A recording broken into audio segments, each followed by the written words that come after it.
മൂന്നാർ ദേവികുളം മേഖലയിൽ നടുറോഡിൽ താണ്ഡവമാടിയിരിക്കുകയാണ് പടയപ്പ എന്ന കൊമ്പൻ.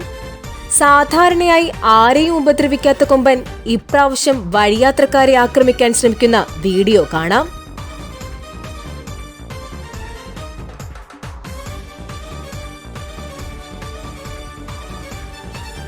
മൂന്നാർ മേഖലയിലെ തദ്ദേശീയരുടെയും ടൂറിസ്റ്റുകളുടെയും പ്രധാന ആകർഷണമാണ് പടയപ്പ എന്ന കൊമ്പൻ.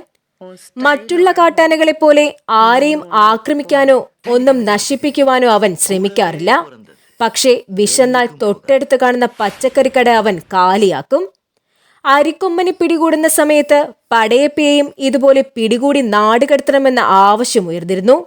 എന്നാൽ ആനയ്ക്ക് 60 വയസ്സിനോടടുത്ത് പ്രായമുള്ളതിനാൽ യാതൊരു നടപടിക്കും വനംവകുപ്പ് മുതിർന്നിട്ടില്ല.